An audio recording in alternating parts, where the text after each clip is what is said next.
going to show you how to design in this shorter vessel that I have here. It's just a ceramic white vessel. You can get them anywhere, Trader Joe's, Hobby Lobby, Michael's I'm sure has some.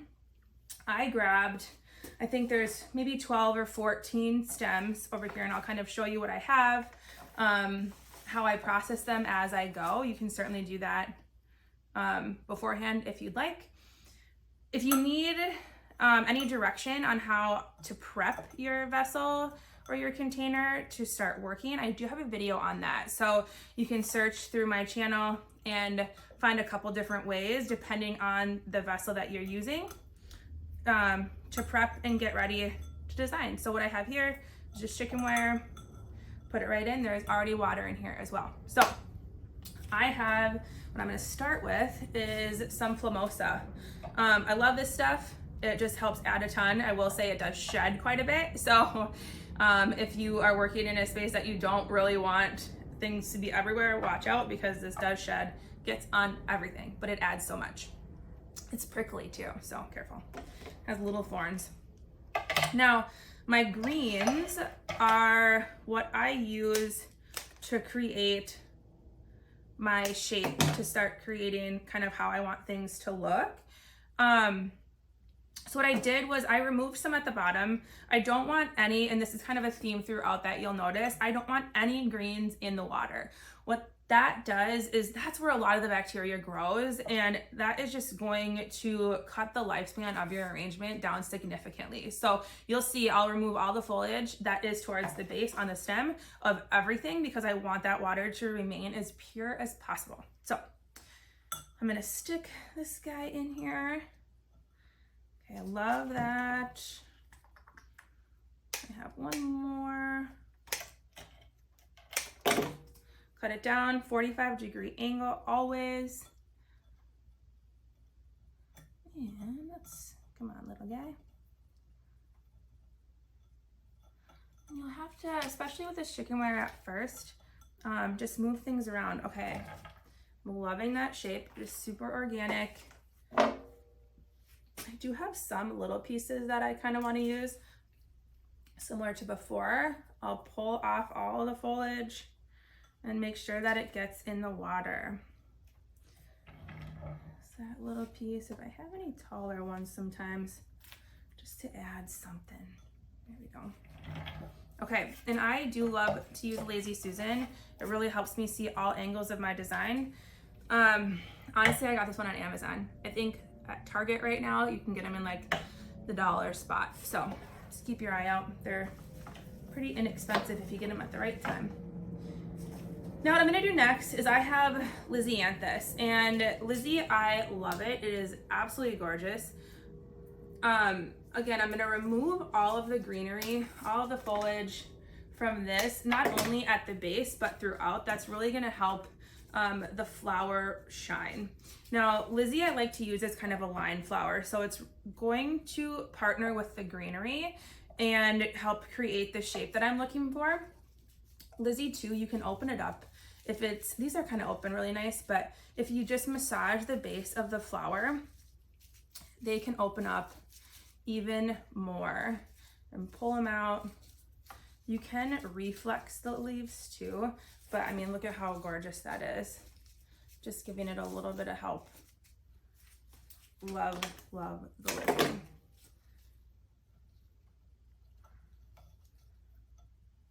I mean, if you get the right Lizzie, it can really look a lot like a rose, which is just blows my mind.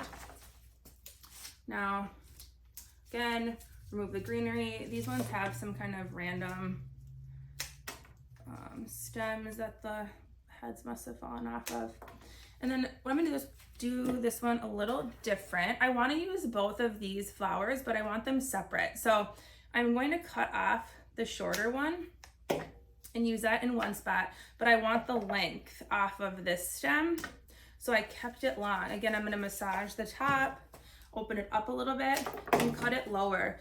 You wanna cut all of your stems at a 45-degree angle that allows the flower to really suck up as much water as it can.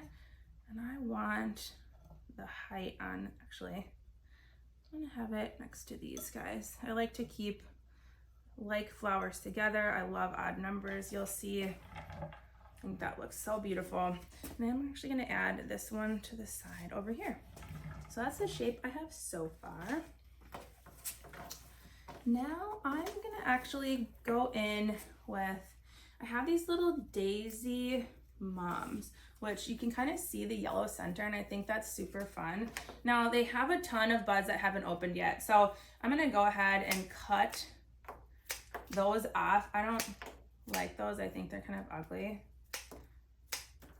And then remove any green from the top. So I'm gonna end up with this. And again, I'm gonna cut it. I'm gonna kind of see where I want it to go. I want it to go towards the bottom. I liked a lot of times to keep the darker colors kind of at the center towards the base. It's not short enough. So kind of round ballpark where I want it to go. Green, my foliage moved. And I kind of joke around sometimes that you're not putting these flowers in concrete. So as you work, if you had something put in your arrangement that you loved in a spot then, and then as you add, you kind of hate it, move it. You can change and modify as you go. And I want this one super short because I want it directly in the center to help. And actually, I'm gonna cut off one of these flowers, but I'm gonna use it somewhere, similar to what I did with the Lizzie. I want these, I'm gonna do it too, super short and in the center. These daisies are gonna help kind of cover up the mechanics quite a bit. And actually, like I just said, not in concrete. I wanna pull this first daisy out of here. As you are pulling things out, they can seem to get stuck, and that's kind of the point of the wire, right? To keep things in place. If you just twist and pull, that will really help get that flower out of there. So took that one back out, and I cut off some of the flowers at the base, and I'm gonna stick those in the sides here. So there we go. Now I'm gonna go in with my focal flower, and I have 3 stunning roses. With the roses, I'm gonna pull off the leaves. I know some people like to keep them on. I really like to let the rose shine, and I already have green on here, so I don't really need any more. Now, a couple ways I like to process the roses. So I pull off the guard petals. They are there to help protect the flower in transit. They get bruised and kind of ugly and brown, so pull those right off. Blow in it a couple times, get that air in between the petals, massage them a little bit, flip the rose upside down, and give it a good spin. You can be a little more rough than you think. Oh, lost some petals, that's okay. But look at that, it opens up. Oh, let's fix this petal. So pretty.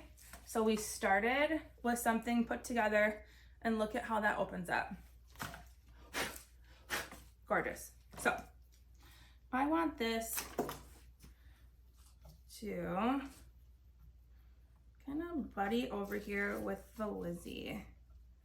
My Lizzie moved a little bit. There we go. Perfect.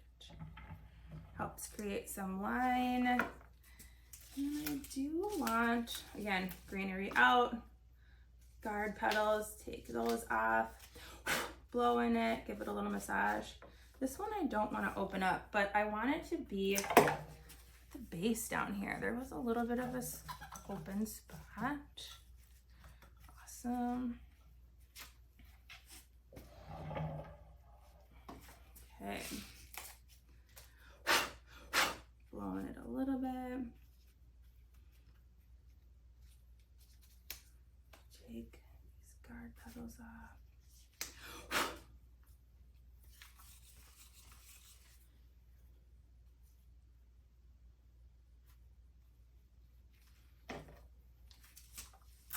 I want this rose to kind of be a buddy. Oh, it's It's a little too tall with this one.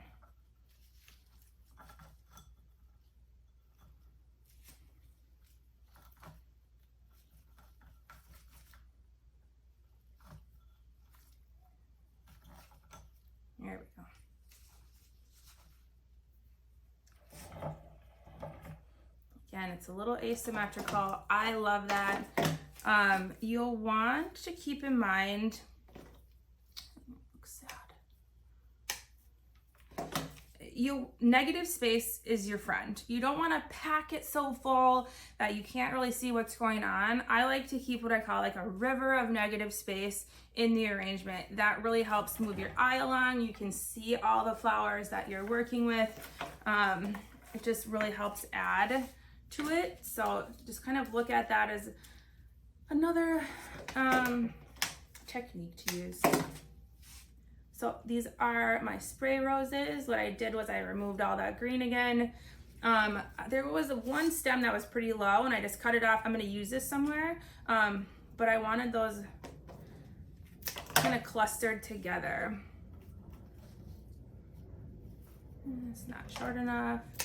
Recut, 45-degree angle always. There we go. Perfect. And that one, I'm gonna have it right down there. Perfect. Now we need something, you'll see on this side. Give it a little bit of height. I don't want it to be as tall as this Lizzie or the rose, but we do want to add something over there. I think this is a little, oh, maybe that's perfect. Yeah, it is. Cut that shorter rose off. There we go. Okay. You'll see how it's asymmetrical, which again, that is the way I design. It is, I love asymmetry in flowers. Now, this Lizzie is driving me nuts. So I'm gonna take it out, rearrange. When I took it out, this rose kind of fell, so I'm gonna reinsert that, give it a spin, really help it get in there. Gonna finagle things and stick that Lizzie back in there. I'm making a video. Get out. I'm almost done. Sorry, I had a guest. I had to kick out. It was my dad. Okay, now I got that Lizzie in there perfectly. Next and lastly, I have some textural elements. So it's wax flower. I love wax flower. It really adds so much texture. Now there is these little stems. It smells really good too. I'm gonna cut off some of these stems. Now, I like to still use them, but I am gonna remove, again, all of that greenery. You don't want any of that. You don't want any of that in your arrangement.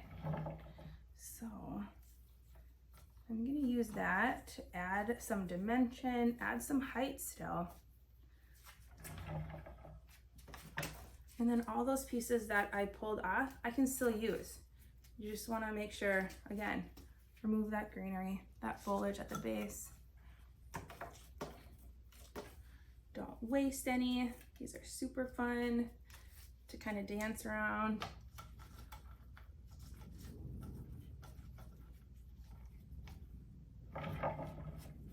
Again, I want one up here super tall. So I don't obviously want all of that in my arrangement, but I want the height.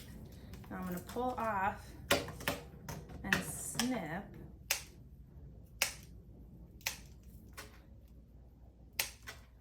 all of, not all of them, but that's about as much as I want up top. So I snipped off all those pieces. We're gonna use them, most of them. Get rid of that green. Make sure I cut it at the base with enough height to really use. It's Perfect.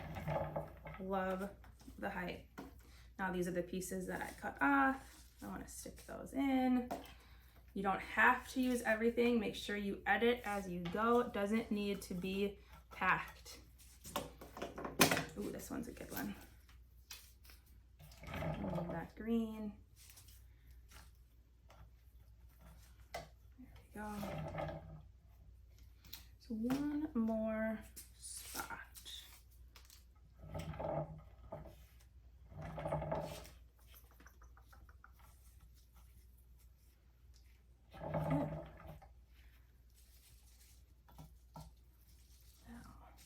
This Lizzie's acting a mess. There, okay.